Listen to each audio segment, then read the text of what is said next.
Hello friends, வணக்கம். எப்படி இருக்கிறீங்க? எல்லாம் நல்லா இருக்கிறீங்களா? நான் இன்றைக்கி புதினா கொத்தமல்லி தொக்கு செய்ய போகிறேன். நான் இன்றைக்கி அதை செய்கிறதுக்கு ஒரு கட்டு புதினாவும் ஒரு கட்டு கொத்தமல்லியும் எடுத்துக்கணும். எப்படி செய்யலான்னு பார்க்கலாம்.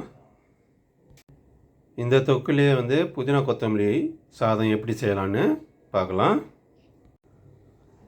புதினா கொத்தமல்லியை நல்லா போய் தண்ணியில் நல்லா அலசி எடுத்துன்னு வந்துடலாம் சுத்தமாக. முதல்ல ஒரு தவா வச்சுக்குவோம். இப்போ சூடாகுது தவா. இப்போ இது கூட ஒரு டீஸ்பூன் கடுகு போட்டுக்கலாம், ஒரு டீஸ்பூன் வெந்தயம் போட்டுக்கலாம், ஒரு டீஸ்பூன் சீரகம் போட்டுக்கலாம். இப்போ எண்ணெய் ஊற்றாமல் வறுத்துக்கலாம்.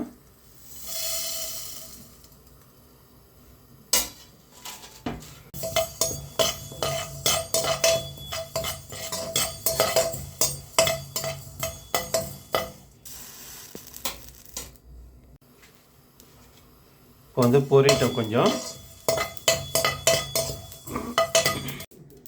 இந்த அளவு சிவந்தா போதும், எடுத்துடலாம்ப்பா. இது கூட கொஞ்சம் எண்ணெய் ஊற்றிக்கலாம். கொஞ்சமாக ஊற்றிக்குவோம் எண்ணெய். இது கூட ஒரு 6 மிளகா போட்டுக்குவோம், காஞ்ச மிளகா. காரம் தகுந்த அளவுக்கு போட்டுக்கோங்க. எனக்கு போதும், இது 6 மிளகா போதும். தேவைன்னா ஒரு 10 மிளகா போட்டுங்க, கரெக்டாக இருக்கும். வறந்துடுத்து இப்போ எடுத்துட வேண்டியது.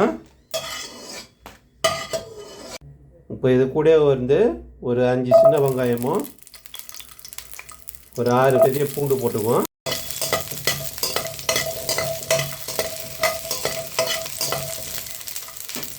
இது கூட கொஞ்சம் இஞ்சி துண்டு போட்டுக்குவோம். வெட்டி பொடியாக வெட்டிக்கணும். போட்டு இப்போ கிண்டி விட்டுக்கலாம்.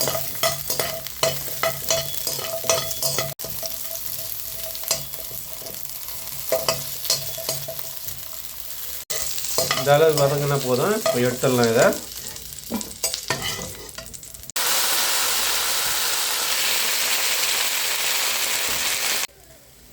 இந்த அளவுக்கு வதங்கினா போதும். இப்போ அடுப்பை நிறுத்திக்க வேண்டியது தான். கடுகு சீரகம் வறுத்தம் இல்லை, அது இதில் போட்டுக்கணும். மிக்சியில் காஞ்ச மிளகாவும் இது கூட போட்டுக்கலாம். இதை அரைச்சின்னு வந்துடலாம். போயிட்டு இந்தமாரி அரைச்சி எடுத்துன்னு வந்தாச்சு. இது கூட வதக்கினது இஞ்சி பூண்டு வெங்காயத்தை போட்டுக்கலாம். அது கூட சின்ன வெங்காயம்.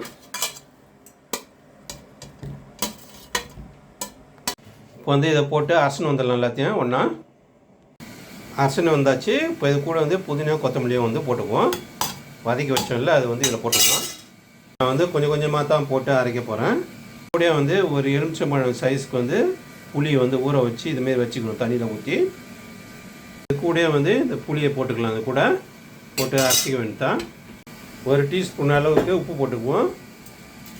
இப்போ அரைச்சி எடுத்துன்னு வந்துடலாம். இப்போ கொஞ்சம் எண்ணெய் ஊற்றிக்கலாம். நான் சமையல் எண்ணெய் ஊற்றுறேன். நீங்கள் வேணும்னா நல்லெண்ணெய் ஊற்றிக்கிங்க, நல்லாயிருக்கும். எண்ணெய் கொஞ்சம் அதிகமாக ஊற்றிக்கிங்க. எண்ணெய் காஞ்செடுத்து ஒரு டேபிள் ஸ்பூன் கடுகு உளுத்தம் பருப்பு போட்டுக்கலாம். வெந்தயம் 1/2 டேபிள் ஸ்பூன் போட்டுக்கலாம்.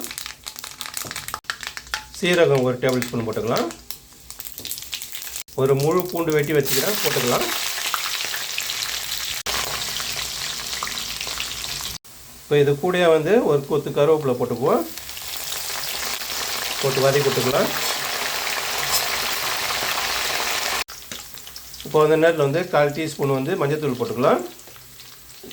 1 டேபிள் ஸ்பூனு காஷ்மீர் மிளகாத்தூள் போட்டுக்கலாம். கிண்டி விட்டுக்கலாம்.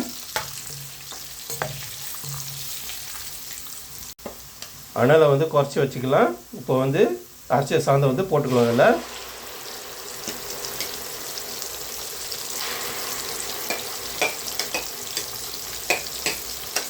கிண்டி விட்டுக்கலாம். இப்போ வெல்லத்தை பொடி பண்ணி வச்சுக்கிறேன். நான் ஒரு துண்டு வெல்லம் போட்டுக்கணும். இந்தமாரி பொடி பண்ணி போட்டுக்கணும். கிண்டி விட்டுக்கலாம். இப்போ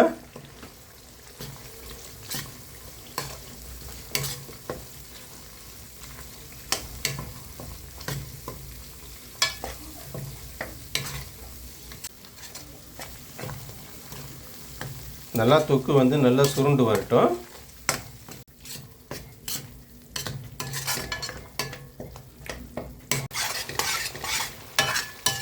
நல்லா சுருண்டு வருது. இன்னும் நல்லா சுருண்டு வரணும். இன்னும் கொஞ்சம் நேரத்தில் சுருண்டுட்டோம்.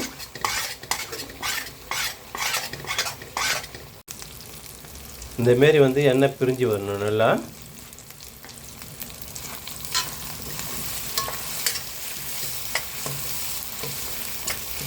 புதினா கொத்தமல்லி தொக்கு ரெடி ஆகிடுது. இப்போ வந்து எடுத்துடலாம்.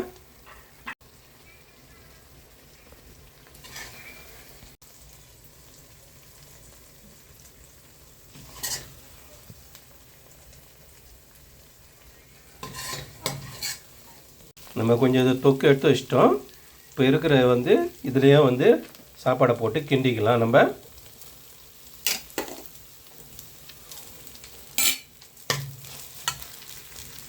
நான் இப்போது வந்து புழுங்கலரிசி சாதத்தை தான் செஞ்சுக்கிறேன். நீங்கள் வேணால் வந்து பச்சை அரிசி சாதத்தில் செஞ்சுக்கோங்க. செரிமானத்துக்கு ரொம்ப நல்லது இந்த சாப்பாடு.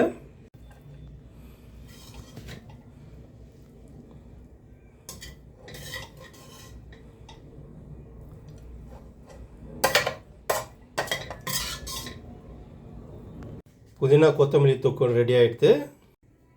புதினா கொத்தமல்லி சாதம் ரெடி ஆகிடுது. இந்த தொக்கை வந்து நீங்கள் வந்து ஃப்ரிட்ஜில் வச்சுக்கிங்க.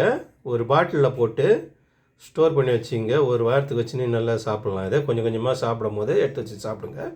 நல்லா சூப்பராக இருக்கும், நல்லாயிருக்கும்.